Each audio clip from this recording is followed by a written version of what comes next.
الحمد لله نحمده ونستعينه ونستغفره ونعوذ بالله من شرور أنفسنا ومن سيئات أعمالنا من يهده الله فلا مضل له ومن يضلل فلا هادي له وأشهد أن لا إله إلا الله وحده لا شريك له وأشهد أن محمدًا عبده ورسوله أما بعد فأعوذ بالله من الشيطان الرجيم يا أيها الذين آمنوا اتقوا الله حق تقاته ولا تموتن إلا وأنتم مسلمون يا أيها الناس اتقوا ربكم الذي خلقكم من نفس واحدة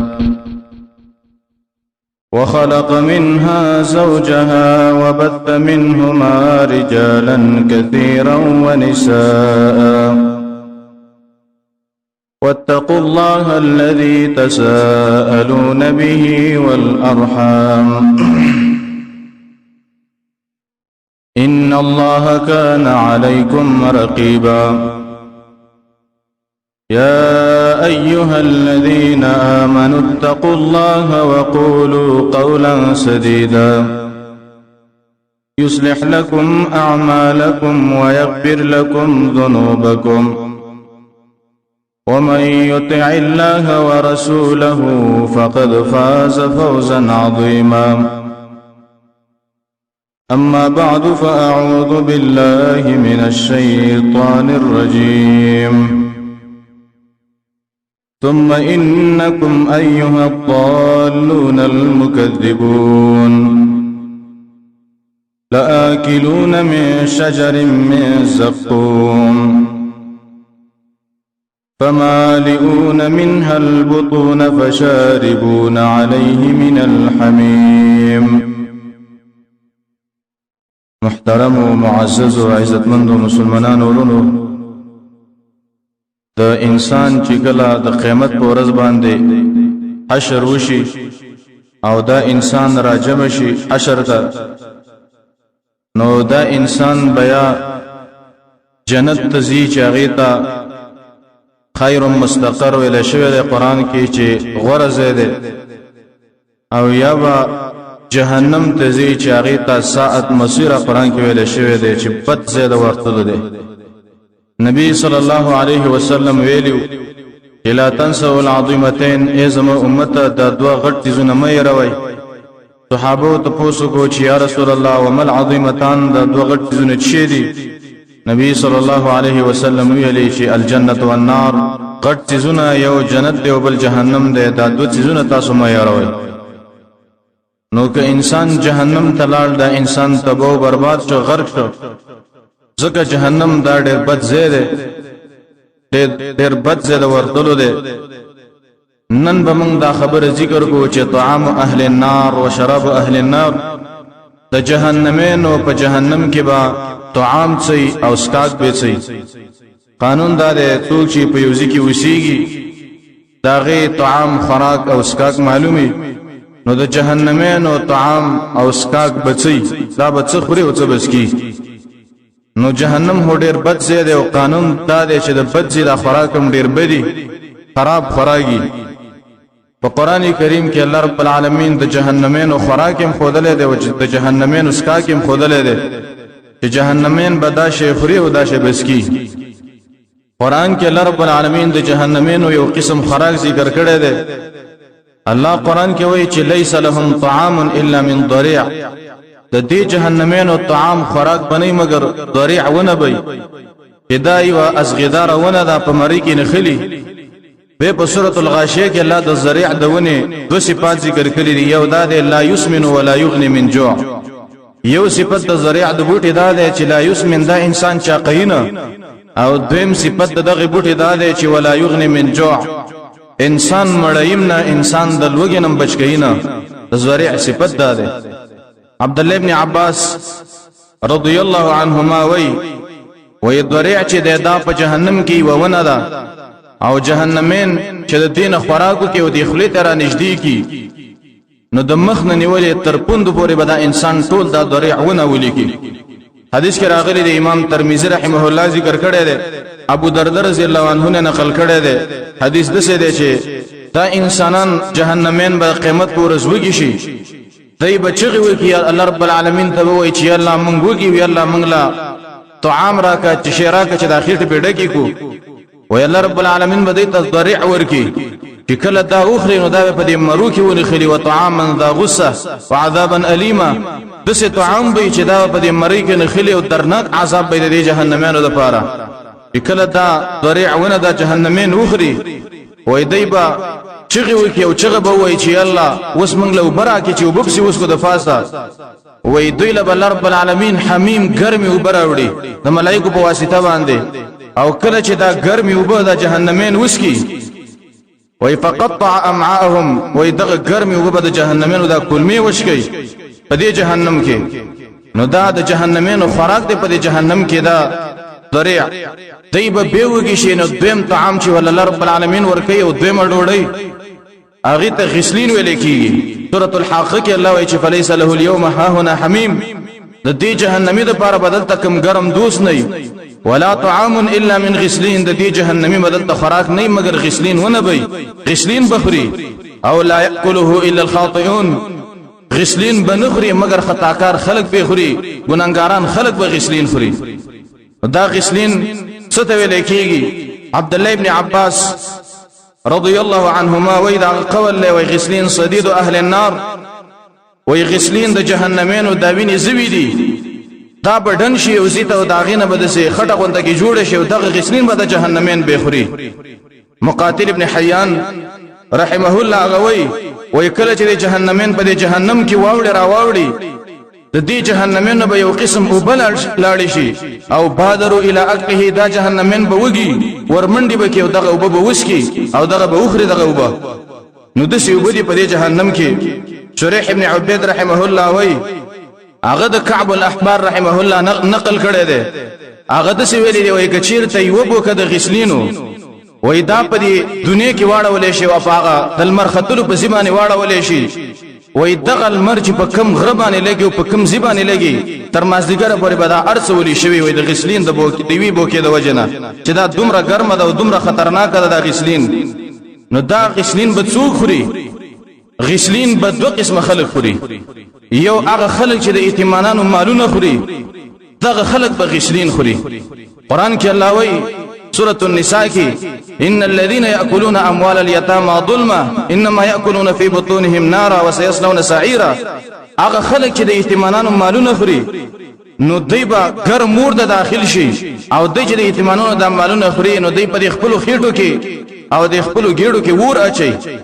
دلته ابن حبان رحمه الله دغه روایت دغه آیات دلاندې ذکر کړی دی چې غسلین به هغه خلک خوري چې هغه د ایتمانانو مالونه خوري. نن کومه تاسو وګورو په یو کور کې یو کس مړ شي نو موږ تاسو به په وجره کې کټونه اچلي او دغه د یتیم مالونه ته پراتیو او د یتیم مالونه به خورو منګه. نو موږ په کومو طریقو باندې نن د یتیمانو مالونه خورو؟ دغه عمل چې دغه خلک کوي او د یتیمانو په کور کې راټول شوی او د یتیمانو مالونه خوري، دا مال حرام دی. شامل وجه ذکر کړی دا وای قانون دا دی ته چې وای د چا مال خوري هغه په خوشحالي کې خوري او دغه کور کې مړ شوی دی غم دی او تور غلې او ته پروت او دا مال ته خوري، نو په غمونو کې د چا مال مخوره د چا ډوړې په غم کې مخوره په خوشحالي کې ته خوره. حدیث کې راغلی کله چې د نبی صلی الله علیه وسلم د ترزوی جعفر رضی الله عنه چې دا د نبی صلی الله علیه وسلم سره په شکل او اخلاقو کې مشابه صحابي وو، د نبی صلی الله علیه وسلم د ترزوی وای کله چې دا په معرکه موتا کې شهید شو غزوه موتا کې وای د چې دا کم بچیو نبی صلی الله علیه وسلم نه وغوښته وته ویلې چې د دیونه د اثرونه تکل کا زکه خيسته خيسته بچي وسنه چې د خلندول د اثرونه خراب نکي، وای سرونه تکل کړه واړې کړه اختان او به نبی صلی الله علیه وسلم د خپل بیبینو ته ویلې چې اسما بیبینو د جنت د غټولو مقاله اصنعوا لاهل جعفر الطعام وإذا دې د جعفر د آل لپاره او د جعفر د بچو لپاره طعام ول تیار کړي ډوډۍ ول تیار کړي زکه فانهم آتاهم ما يشغلهم زکه دیو ته هغه غم راغلی دی چې دوی مشغوله کړي دي او دوی غمجن کړي دي دله تاسو ډوډۍ تیار کړئ نو پکار دادا چې یتیمانو لمنګ ډوډۍ ورکو منګ د یتیمانو نه ونخرو یتیم له باید منګ مال ورکو د یتیم نه منګ مال ونخرو قران کې الله او سورۃ النساء کې چې د بل چا بچی دی یتیم دی ته دا غینه مال خوري باغی باندې ظلم کې الله وی وليخشى الذين لو تركوا من خلفهم ذريه ضعافا خافوا عليهم وای هغه خلک دی ویریږي کچیر ته د ځان نرسه داغي بچی نو دی خپل بچی ته چې وګوري او د سی وای کچیر د زو فات شم او زمړ شم زما د دې بچی سره چې څوک ظلم کوي زه په خپکیږم د قرنګ الله وای د بل چا یتیم ته پاتې شوی دی او په دې باندې مویریږي او په دې باندې ظلم مکوا الله وای خاف علیهم فدغ باندې تیریږي نو به د یتیم په بچی باندې مویریږي او د یتیم نمال مخره نو یو قسم خلق چې غسلین بر قیامت پورز خوري هغه خلق دي چې د یتیمانو مالونه خوري دویم قسم خلق چې هغه به غسلین سکي د قیامت پورز باندې وي غسلین بخوري دا بچوکی دا به هغه خلق چې سود کوي سودین خلق په قیامت پورز غسلین خوري نن کومه تاسو وګورو څومره سودونه مونږ تاسو کوو یو کس په داغه به یو کور بچاله په کرای باندې ور کوي یا به یو مارکیټ دا بچاله په یو کرای باندې ور کوي دې تبوي چې ګورا د کور او د دکان کرای خودمره ده خو خیر دې ته مخکې دا پیشکی راکا به بدن لګتا اخلمه کرایا نو دغه پیشکی چې وته ویل کېږي دا به اجماع المسلمین دا سود ده دا حرام ده دا چې څوک خوري دا سودی ده او نبی صلی الله علیه وسلم فرمایي چې 1 روپۍ د سود دا دومره سخت ده او دومره ګناه لري ده لکه شپږ دیرش کرته چې انسان د خپل مور سره زنا وکړي 1 روپۍ د سود خورل نن بسان تا مجاهد بسان ته وای امیر سے بسان ته وای اجي سے بسان ته وای خو لیکن دا شی بکې او دا ناروا عمل بکې کور دی الله در کړه دی مارکیټ دی الله در کړه دی خیر دې ته بل باندې رحم وکړه الله پتا باندې رحم وکړي یا کومګو تاسو وګورو دې بانګونو کې څنګه استاد سي دا اکاونټونه دي نو باز خلک به هغه کې پیسې کیدي او به د سود روپۍ به خوري نو څومره سودونو کې منګو تاسو پراتی واقع یا باز خلک یو دکاندار سره روپۍ کیدي او وچه ګټه به اخلي به تور مثال زتا سره एकदम 500 روپۍ د میاشتې به تماله 10 روپۍ راکې دغه وچه ګټه چې څوک اخلي دا سود ده کم انسانان چې دا اخلي نو کم بی دینه مولا دله دا پته ور کړی دا چې دغه متعینه ګټه دغه معلومه ګټه اغستل دا سود ده دا ناروا ده او موږ تاسو خلاره پدې کې واقع یا نن چې موږ تاسو دا غټ خلک وګورو دا بزرګان وګورو او په دې جماعتونو کې د وګړي سجدي لګي دې سره با کور کې روپۍ پرتی د خاص تو بلی ته پوز کې دا روپۍ دې چلې خېدي یاره وای دا مې دی لې خېدي کې څوک د سین راغسه د سین دې چپو سم محتاجو دا مې غیره خېدي چې به په هغه سو وامه هغه به محتاجي هغه به د 100 روپو شی په 10 روپۍ باندې خرڅي وای دغه چانس نه مې د روپۍ خېدي ته بیع مصدر ویل کېږي دین نبی سلام منع کړی دا چې یو سړی محتاج دی او ته د ډیرو روپو شی ګران شی ته ارزان واخلې او داغه د مجبورتۍ ته غلطه استفاده وکي دا ډیر ناروا عمل له اوس په موږ دي کې اخته او دا من کېشته ده نن موږ تاسو منځونه کوو عبادتونه کوو خو لیکن زمونږ تاسو معاملې د ابو جهل او د قارون او د فرعون معاملو ته رسیدلې دي زمونږ دعوی ډېر غټي دي خو لیکن معاملې ډېر خراب شوي دي نیک سړی وي خو لیکن دي شینو کې باختي دي سودونو کې بواقي څوک چې سود کوي او څوک چې د یتیمانو خوري مال خوري دغه خلکو باندې بل رب العالمین د قیامت پورز غسلین وسکي دریم قسم طعام فراق د جهنمینو هغه زقوم دي د زقوم ونه قران کې رب العالمین د دې باره کې ویلي دي چې ثم انکم ایها الضالون المكذبون به تاسو ای گمراهانو ای دروغجنانو لا اكلون من شجر من زقوم تاسو به د زقوم ونه خورئ په سورۃ الصافات کې رب العالمین د زقوم د ونې یو څو صفات ذکر کړي دي یو صفت د زقوم د ونې دا ده چې دا د جهنم په دې منځ کې راختلې ده د جهنم په اور کې راختلې ده قانون دا دی چې اور ونه سوځي خو لیکن د زقوم داسې ونه ده چې د جهنم مورم په وس نه رسي چې هغه وسوځي او دویم چې دا د جهنم په منځ کې دا ونه ده او دریم دا ده چې د دې دا شکل د شیطان په شکل ده گویا کې دا د شیطانانو سرونه دي یا د مارانو سرونه دي نو دسه بد شکل ده او څلورم دا ده چې دا انسان مړیم نه دسه ونه ده په جهنم کې نو دی بارک الله وای چې لاکلون من شجر من زقوم تاسو به د زقوم دونه نه خوراک کوي فمالئون منها البطون به تاسو د زقوم دونه نه خېټه ډکوي او دا بخوري تاسو حدیث کې راغلی دی امام ترمذی رحمه الله حدیث نقل کړی دی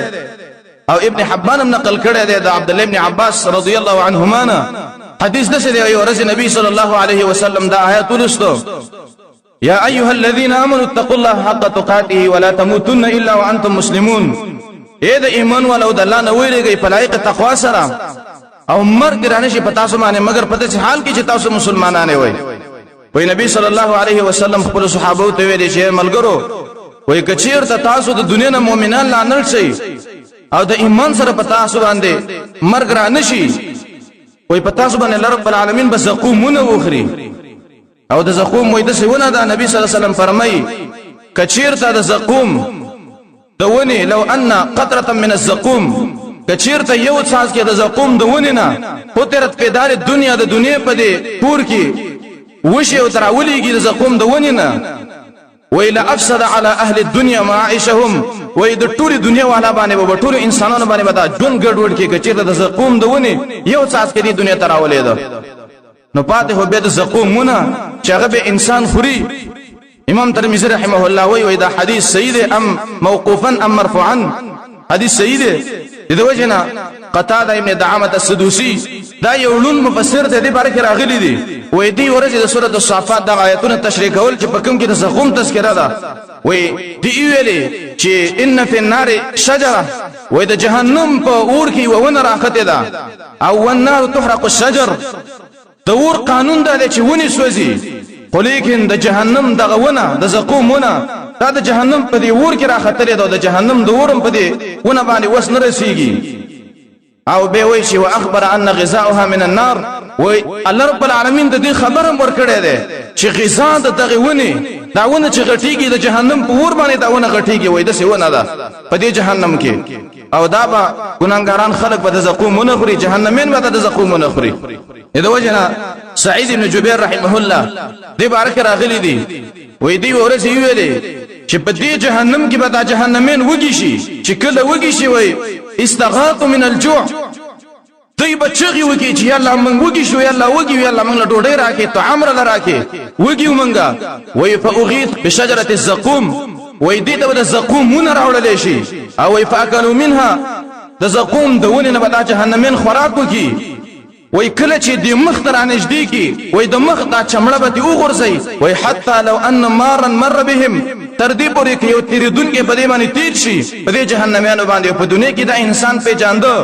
او د زقومونی دې دا چمړه دنګولې د تلری کلی او دې ته وګوري وای صرف دغه د مخ دا چمړه به ولویني و به پیژنې خو لیکن نور دا انسان به ونه پیژنې چې دا بچوږي وای د سونه دا په دې جهنم کې او به علما د سی وای کله چې دا زقومونه د یوخري دیبا چغي وږي چې الله منګه ته کې شو منګ له براکه وای فاغيث بماء كالمهل وای دې ته بدسي وبراوړل شي ولیکړې شوی قلع دا دې پر رقم باندې دې ته وبراوړل شي او دې چې کله وسکی فيسر به ما في بطونهم په دې خېډو کې چې دا سړي دا ارزه بوله ولیکي وای دسي وبري دا به په جهنم کې دسي عذابونه دي دسي خوراکونه دي نو دا د جهنمینو خوراکونه شو چې جهنمین په جهنم کې څخوري یو خوراک یې ضریع ده دویم خوراک یې غسلین ده او دریم خوراک د دې جهنمینو به دغه زقوم نه چې د جهنمین په دې جهنم کې دغه خوراکونه کوي او قران کې الله وایي چې واخر من شکله ازواج الله په جهنم کې د سخت عذابونو نورم ډیر زیات دی الله وایي چې دا جهنمین به ولورزي او جهنمینو ته دغه عذابونه ملاويږي دویمه خبره چې شراب اهل النار د جهنمینو سکاک پڅي جهنمینو په جهنم کې چی شي دام په قران کې ذکر دی اولنې قسم اوبه چې جهنمین په جهنم کې اسکی هغه ته حمیم ویل شوی دی په قران کې چې ګرمي وبدي دا به د جهنمین اسکی الله قران کې وایي چې فشاربون علیه من الحمیم دا جهنمین به د زقوم او د ضریع او د غسلین د پاسه به ګرمي وبس کی حمیم بس کی حمیم سره کم وبدي حمیم دسی وبدي کچیر د انسان وسکی د انسان دا خلمش کی او د انسان دا ګډم شکی به چې کله و تیری کی دسی وبدي ابن سید رحمه الله وی دا حمیم څه ته ویل کیږي وی جهنمین چې کله وجاړي او د سترګونه دا کمی اوخ لاړی شي وی دا به یو زی تر ټولی شي یو ډن به جوړ شي او هغه به اوخټ کیږي او دا غي نه پس مې دا جهنمین به دسی وبدي په جهنم کې چې دا به جهنمین سکی چې ته حمیم ویل کیږي اکرم رحمه الله د عبد الله ابن عباس رضی الله عنهما نقل کړی دی وی دا حمیم څه ته ویل کیږي عبد الله ابن عباس وی حمیم هغه ګرم وبو ته ویل کیږي چې دا هغه د ګرمایش د پاسه نور ګرمایش پاغي باندې نه خيږي وی حمیم دسی وبو ته ویل کیږي چې ګرمي وبوي نو یو قسم سکانک د جهنمینو په جهنم کې هغه ته حمیم ویل شوی په قران کې چې جهنمین په حمیم ګرمي وبس کی دویم قسم وبد جهنمینو په جهنم کې هغه ته په قران کې غساق ویل شوی دی قران کې الله وایي چې لا يذوقون فيها بردا ولا شرابا الا حميما وغساق سوره النبأ کې الله وایي چې دا جهنمین په جهنم کې غساق پس کې غساق نو غساق څه ته لیکيږي عبد الله ابن عباس وایي وای د جهنمی انسان د څرمن او د غوخه د من چې کومي وبروزي وای هغه ته غساق ویل شوی دی هغه غساق دته ویل کیږي چې دا جهنمین په جهنم کې سکی کعب الاحبار رحمه الله وای غساق چې دی غساق وای دا هغه چینی دی په جهنم کې وای کوم چې زهريله چیزونه د امار لړم وغيرها وای دغه شینو رجع او واپسی بدقه چینو ته کیږي چې د غساق ویل کیږي وای دا په جهنم کې چینی دی او کله چې جهنمین دا وبوس کې د غساق نه وای د دې انسانانو په دې خېړو کې چې سړيو په دې کېړو کې پراته دي دا ارڅ بوله ولي کی تر دې پوره چې د پوندو پوره به دا انسانان ولي کی چې کله دا غساق وسکی دریم قسم وبو چې جهنمین په جهنم کې اسکی هغه تصدیق ویل شوی دی دا قسم وبو په جهنمین په جهنم کې اسکی سورۃ ابراهیم کې الله وایي چې ويسقى من ماء صديد په دې جهنمین باندې په جهنم کې په ګرمي وبو وسکولې شي دی بینس کې هو یسقى مجهول صيغه ده په زور په دې باندې وسکولې شي دا ګرمي وبو او دا صدید يتجرعه واذا بغټ ګټ تیرې دا وبو ولیکن دا به نشي تیرولې وياتيه الموت من كل مكان وما هو بميت دی جهنمی ته به هر طرف نه مرګ راځي ولیکن دا به جهنم کې به نمري هر طرف ته به جهنمی ته مرګ راځي ولیکن دا به الته ملکیږي نو ما هو بميت الته بمرمنا نو دغه وبو الصديد دا په جهنمینو باندې رب العالمین وسکی قتاده رحمه الله یورسی ویلي وای دا صدید دسی وبدي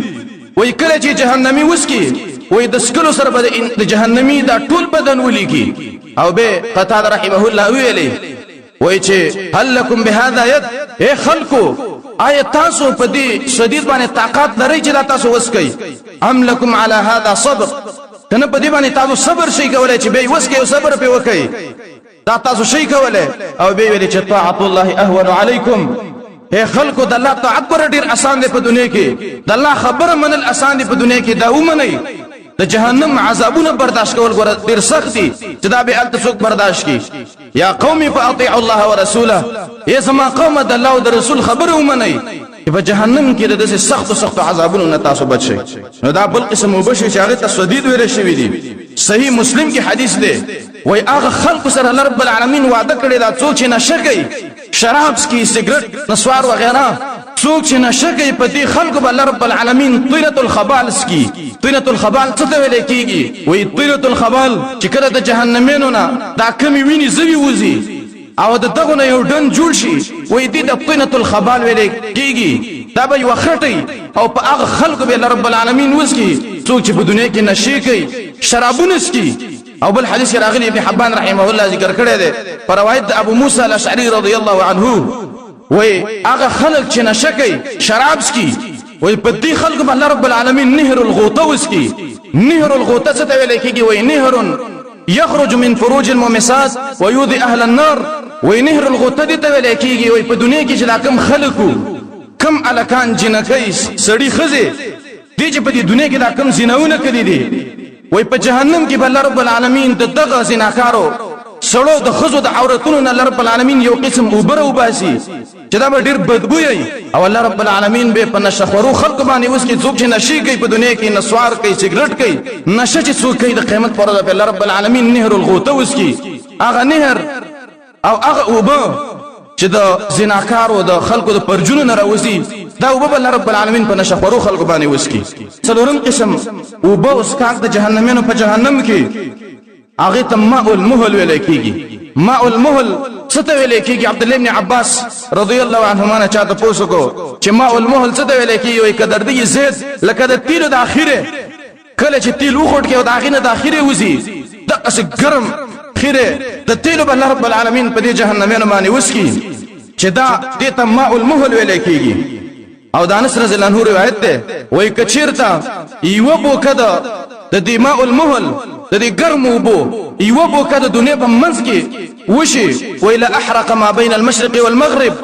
وای د مشرق او مغرب په مابین کې جسدي دا ټول بد د قوي بوکې د وجنه چې ماء المهل دی د ارث په دې دنیا کې وسوځي کچیرته یو بوکا د ماء المهل نه دې دنیا ته راورته ولې شي نظمن سلف علما زمن امامان مشران چې کله به د خبره واوریدلې هغه به ډیر خپه او هغه به جړلې هغه به ډوډۍ نه خوړله عبدالرحمن ابن عوف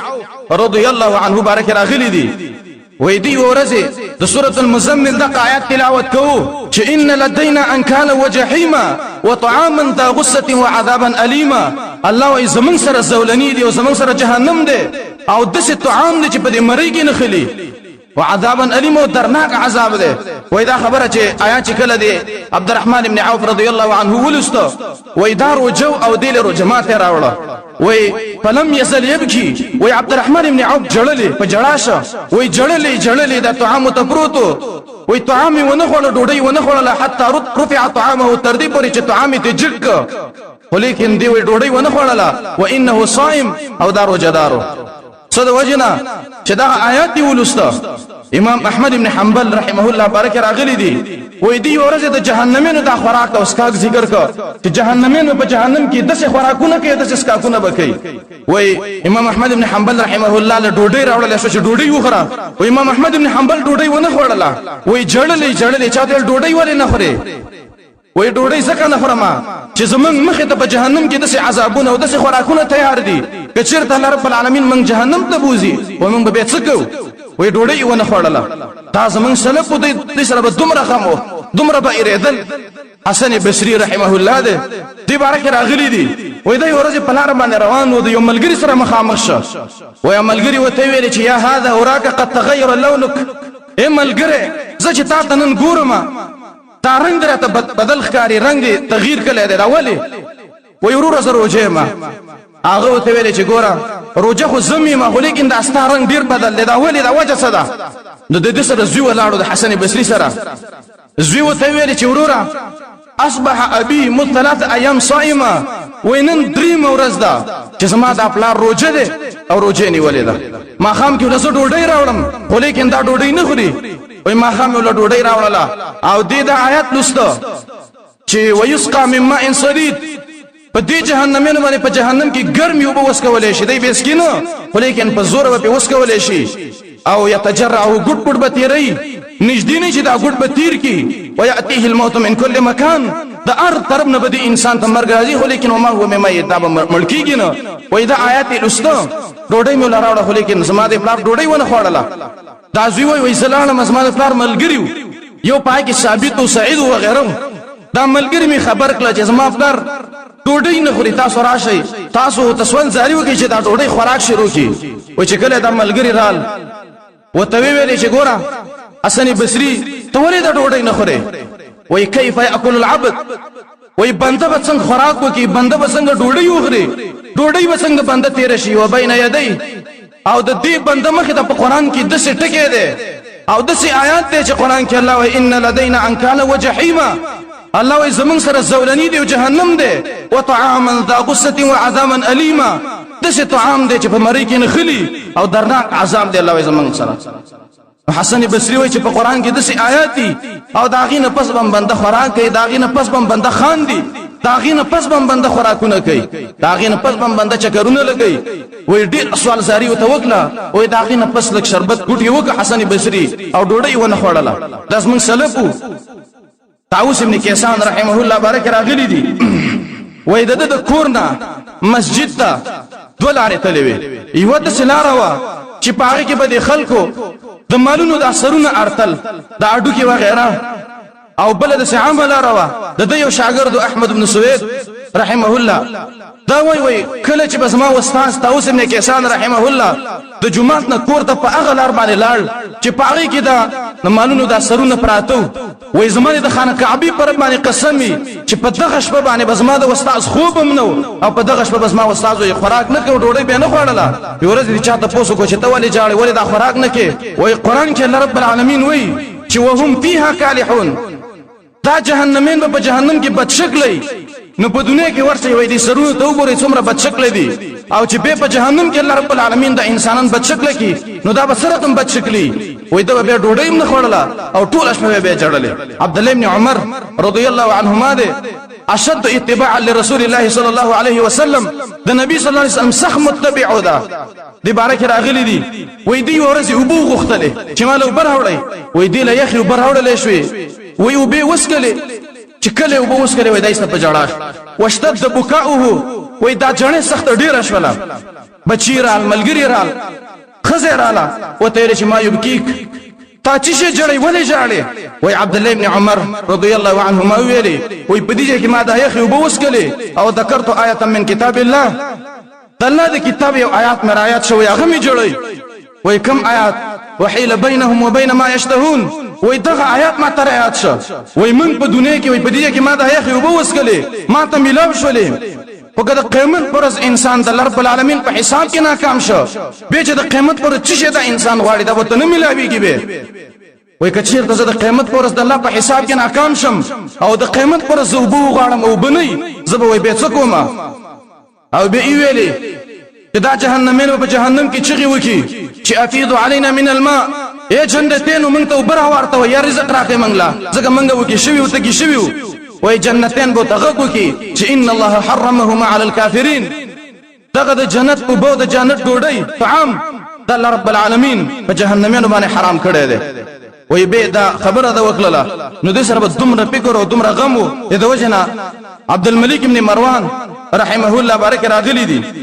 دا وای امیر المؤمنین د مسلمانانو بادشاہ او امیر او خلیفہ وای دی په خپل دور خلافت کې وبو غختله وای چې کله ولو براوړل شوی او به وس کلی صدا په جناشه وای چا وته چې امیر المؤمنین ولې جاړي وای ذکرت شدت العطش يوم القيامه وای د قیامت ورځ باندې د قیامت ورځ هغه سخت تند ما تر یاد شول وای د قیامت ورځ به دا خلک څنګه تګي او ذکرت اهل النار د جهنمین او د جهنم والا د ور والا د خلق ما ترایات شو دامه رایت کو ما منعوا من بارد الشراب او دا جهنمین ما ترایات شو د څه د وجنه چې د یخو بونه منکړې شوی وای دا مې رایت له د دې د وجنه ما وجړلې او به دا آیات ولسته چې ويسقى من ماء صديد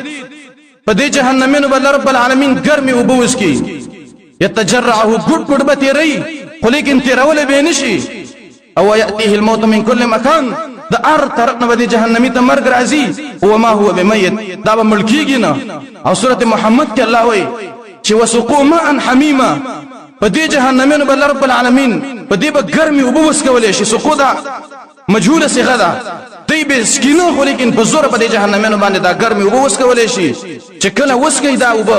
دی وسکي وای فقطع امعاءهم کله چې دا ګرمي وبوس کی او د دې جهنمینو دا کلمی به وشکي د چې دا ګرمي وبدي د جهنم نو د څه عذابونه دي د څه ګرم ګرم خوراکونه دي د جهنمینو په دې جهنم کې مونږ او تاسو له پکار دادي چې په دې دنیا کې د دې فکر وکړو د دې غم وکړو د دې سوچ وکړو چې څنګه جهنم د ور نسان بچو او جنت مونږ او تاسو څنګه وګټو نو دا غي پر الله رسول خپل اسباب خودلې دي خپل کارونه خودلې دي پکار د چې پاغه باندې موږ تاسو عمل وکړو هغه په عمل کې راولو او د دې دنیا نه منګ ځان سره توخوي سو هغه دنیا ته چې منګ په جهنم د اور نه ځان بچ کړه. رب العالمین دی وږي چې د دسي عملونو توفیق منګ او تاسو دراږي چې باغی باندې منګ د جهنم د اور نه بچو. ول رب العالمین دی منګ د جهنم د اور نه بچ کې او د جهنم دغه سخت خوراکونو اسکاکونو رب العالمین دی منګ او تاسو بچ کې. نو الله رب العالمین دی موږ د جهنم د اور نه بچ کی او الله رب العالمین دی ټول مسلمانان د جهنم د اور نه بچ کی. وصلی الله تعالی علی خیر خلقه محمد وعلى اله واصحابه اجمعین.